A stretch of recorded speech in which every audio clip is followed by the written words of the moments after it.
स्वागत करता हूं आप सभी लोग अपने YouTube चैनल पर। आज इतिहास का टेस्ट 2 मैं आपके समक्ष लेकर उपस्थित हूं। टेस्ट 1 जिन लोगों ने नहीं दिया है वो दे लीजिएगा, क्योंकि उसके आगे का ही ये सवाल सारा मैंने तैयार किया है। तो पिछली वीडियो में भी काफ़ी जानकारी मैंने दिया था। आज उसी का अगला हिस्सा मैं लेकर के उपस्थित हूँ। आप सभी लोग सारे सवालों को बनाइएगा।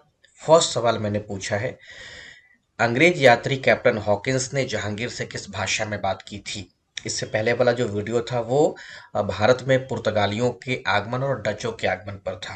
पुर्तगाली और डच।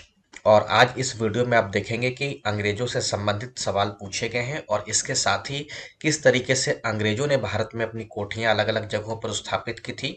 आज हम उन कोठियों को भी देखेंगे और इसके अलावे भी आप लोग देखिएगा कि बंगाल में अंग्रेजों ने किस प्रकार अपना विकास किया था। और इसके बाद जो थर्ड वीडियो होगा, तो थर्ड वीडियो में फिर हम देखेंगे कर्नाटक युद्ध पे, कर्नाटक युद्ध पर। तो आज इस दूसरे वीडियो में आप लोग इसका आंसर कीजिएगा। अंग्रेज यात्री कैप्टन हॉकिंस ने जहांगीर से किस भाषा में बात की थी? अंग्रेजी में, हिंदी में, फारसी में या फिर तुर्की में? तो इसका उत्तर ऑप्शन सी, ऑप्शन सी को ध्यान रखेंगे।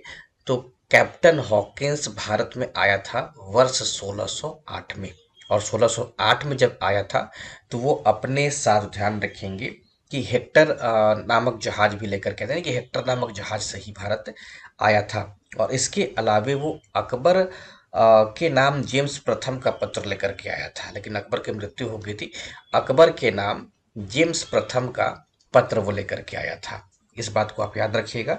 लेकिन अकबर का मृत्यु हो गया, उसके बाद वो जहांगीर के दरबार में उपस्थित हुआ था, जहां पर उसने जहांगीर से फारसी भाषा में बात की थी। और फारसी भाषा में जब बात की थी तो जहांगीर ने हॉकिंस को 400 मनसब भी प्रदान किया था। आपको ये भी पॉइंट याद रखना है। तो 400 मनसब प्राप्त किया था। तो ये सारा हॉकिंस से संबंधित तथ्य आपसे पूछे जा सकते हैं। नेक्स्ट है, गोलकुंडा के किस सुल्तान ने अंग्रेजों को सुनहला फरमान जारी किया था? कुली कुतुब शाह, अब्दुल्ला कुतुब शाह, मोहम्मद कुतुब शाह या फिर ताहिर कुतुब शाह? उत्तर क्या है इसका? इसका उत्तर है ऑप्शन बी, अब्दुल्ला कुतुब शाह को आप ध्यान रखिएगा। इससे संबंधित और भी सवाल है, लेकिन कुछ और पॉइंट आप लोग याद रखेंगे। जैसे ही कैप्टन हॉकिंस भारत पहुंच गया था और जहांगीर के दरबार में उपस्थित हो गया था, तो आप लोगों ने इन सब पॉइंट्स को तो देखा। इसके अलावे आप लोग ये पॉइंट याद रखिएगा कि अंग्रेज चाहते थे कि सूरत में हमें व्यापारी कोठी स्थापना करने को मिल जाए। और इससे पहले वाले वीडियो में मैंने आपको बताया था कि 1611 में अंग्रेज जो है वो पुर्तगालियों को पुर्तगाली, ध्यान रखिएगा, उसको पराजित करते हैं स्वाली नामक स्थान पे। और कैप्टन मिडल्टन इस समय अंग्रेजी सेना का नेतृत्व भी कर रहा था। तो इसके संदर्भ में मैंने आपको जानकारी दी थी। और इसके बाद जो जहांगीर था वो 1613 में सूरत में अंग्रेजों की कोठी या फैक्ट्री स्थापित करने की अनुमति दे दी थी। तो 1613 में सूरत में अंग्रेजों की पहली कोठी स्थापित हो गई थी। इसको आप लोग याद रखेंगे। और इसके अलावा मैंने बताया था कि 1611 में ही अंग्रेजों ने अस्थायी तौर पर मसूलीपट्टनम में अपनी कोठी भी स्थापित की थी। और इसके बाद आपको यही पॉइंट याद रखना है, गोलकुंडा के किस सुल्तान ने अंग्रेजों को, इसके बाद का कुछ जो डेट है वो ज़्यादा फिक्स नहीं है कि कब कब अंग्रेजों ने आगरा में और भी अन्य जगहों पर कहाँ कहाँ अपनी कोठी स्थापित की थी। लेकिन ये वाला पॉइंट आपको अच्छे से याद रखना है, अब्दुल्ला कुतुब शाह ने अंग्रेजों को सुनहला फरमान दिया था। अब आपको ये बताना है कि अब्दुल्ला कुतुब शाह ने किस वर्ष अंग्रेजों को सुनहला फरमान दिया था। अभी तक आप लोगों ने देखा 1608 में हॉकिंस आ गया था, 1611 में अंग्रेजों ने मसूलीपट्टनम में अस्थायी कोठी प्लस पुर्तगालियों को पराजित किया था, 1613 में सूरत में अंग्रेजों की पहली स्थायी कोठी स्थापित हो गई थी। अब आपको बताना है कि अंग्रेजों को सुनहला फरमान कब दिया था। इसका उत्तर है ऑप्शन बी, 1632 में अब्दुल्ला कुतुब शाह ने अंग्रेजों को एक गोल्डन फरमान दिया था। और गोल्डन फरमान में पूछा गया है कि किस चीज की छूट दी गई थी? व्यापारिक कर, धार्मिक कर, कृषि कर या फिर सीमा शुल्क? उत्तर क्या है इसका? तो इसका उत्तर है ऑप्शन ए, व्यापारिक कर। याद रखेंगे, व्यापारिक कर का मतलब हो गया जिस गोल्डन फरमान की प्राप्ति अंग्रेजों को हुई थी, तो इसमें क्या था कि 500 पैगोडा, 500 पैगोडा सालाना अगर टैक्स अंग्रेज देते हैं गोलकुंडा के सुल्तान को, तो उनको व्यापारिक छूट दे दिया गया था, टैक्स फ्री कर दिया गया था। तो इस बात को भी आप ध्यान रखिएगा। नेक्स्ट है बंगाल में अंग्रेजों का पहला महत्वपूर्ण व्यापारिक केंद्र किस स्थान पर स्थापित हुआ था।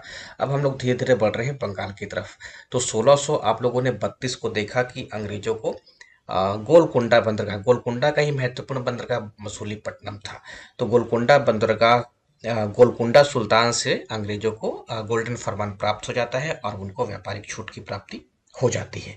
अब इसमें आगे सवाल 5वें नंबर का बताना है कि बंगाल में अंग्रेजों का पहला महत्वपूर्ण व्यापारिक केंद्र किस स्थान पर स्थापित हुआ था। इसका उत्तर है ऑप्शन बी, हुगली में स्थापित हुआ था। और हुगली में स्थापित हुआ था। तो ये इस पॉइंट को आप लोग ध्यान रखेंगे। और बाद में चल करके व्यापार और शक्ति का आधार बन गया था और इसी ने बंगाल में अंग्रेजी व्यापार की नींव रख दी थी, आपको ये पता भी है।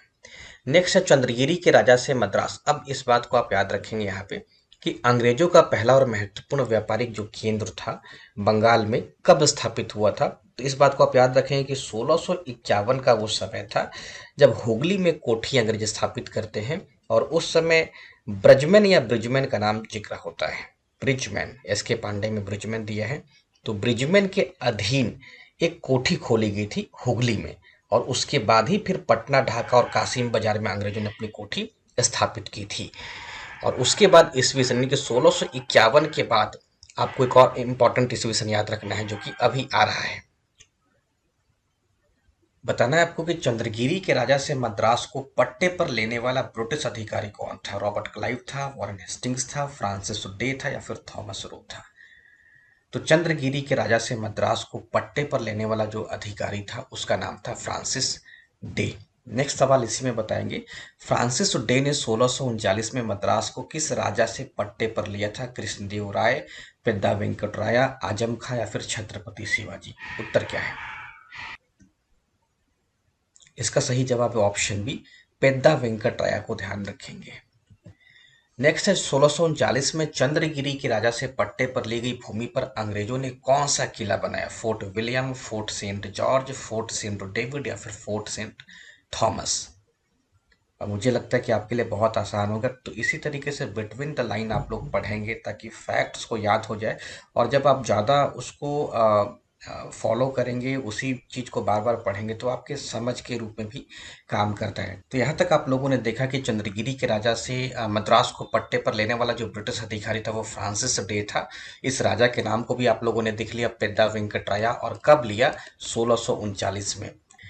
नेक्स्ट बनाएंगे, फ्रांसिस डे ने मद्रास को पट्टे पर किस उद्देश्य से लिया था। धार्मिक उद्देश्यों के लिए, सैन्य आधार के रूप में, व्यापारी केंद्र स्थापित करने के लिए या फिर कृषि विकास के लिए। तो बहुत आसान आपके लिए हो गया। इसका उत्तर है ऑप्शन सी, व्यापारी केंद्र स्थापित करने के लिए। क्योंकि आप लोग इसको लगातार बना रहे हैं तो आपके लिए आसान हो गया। अदरवाइज एग्जामिनेशन में हो सकता था कि आपको प्रॉब्लम कर दे कि सैन्य आधार होगा या फिर व्यापारी केंद्र होगा। तो इसका उत्तर ऑप्शन सी है, व्यापारी केंद्र की स्थापना करने के लिए। फोर्ट सेंट जॉर्ज की स्थापना किस साल हुई थी। 1612 में, 1639 में, 1640 में, 1653 में। तो इसका भी उत्तर बहुत सिंपल ही है। कुछ किताबों में अलग अलग डेट हो सकता है लेकिन 1640 याद रखिएगा। 1639 में तो पट्टा पर लिया ही था और उसके बाद 1640 में कोठी की स्थापना हो गई थी। इतना क्लोज डेट तो एग्जामिनेशन में नहीं देगा, लेकिन चूंकि बुक में 1640 दिया है तो आपको 1640 याद कर लेना है। इसी के आसपास में फोर्ट सेंट जॉर्ज की स्थापना हुई थी।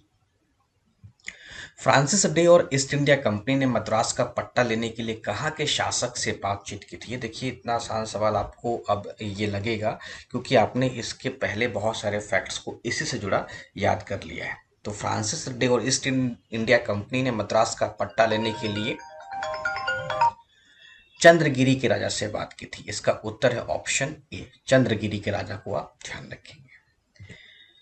फोर्ट सेंट जॉर्ज किस शहर की नींव मानी जाती है। बंबई, मद्रास, कलकत्ता या दिल्ली।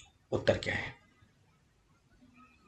तो फोर्ट सेंट जॉर्ज किस शहर की नींव मानी जाती है। इसका उत्तर है option B, Madras. Fort Saint George का क्या महत्व था। यह पहला ब्रिटिश सैन्य अड्डा था, यह ब्रिटिश व्यापार का पहला मुख्यालय था, यह एक धार्मिक स्थल था या फिर यह केवल एक गोदाम था। तो फोर्ट सेंट जो जॉर्ज था वो ब्रिटिश व्यापार का पहला मुख्यालय था। अब आप लोग देख ही रहे क्यों हो गया, क्योंकि 1640 में ही फोर्ट सेंट जॉर्ज अस्तित्व में आ चुका था 1651 में। उसके बाद आप लोगों ने देखा कि हुगली में अंग्रेज जो है एक कोठी स्थापित करते हैं, लेकिन बाद में जब कलकत्ता बनता है तब जाकर के वहाँ फोर्ट विलियम की स्थापना होती है। वो भी आगे आएगा इसी वीडियो में। नेक्स्ट है मद्रास का पट्टा चंद्रगिरी के राजा पेद्दा वेंकट राया ने किसे दिया था। इस प्रकार का भी सवाल आ सकता है, चूंकि आप लोगों ने इसको बना लिया है तो आपको फिर ये आसान लगेगा। तो पेद्दा वेंकट राया ने किसको दिया? ईस्ट इंडिया कंपनी को। और आप लोगों ने याद भी कर लिया, फ्रांसिस डे को।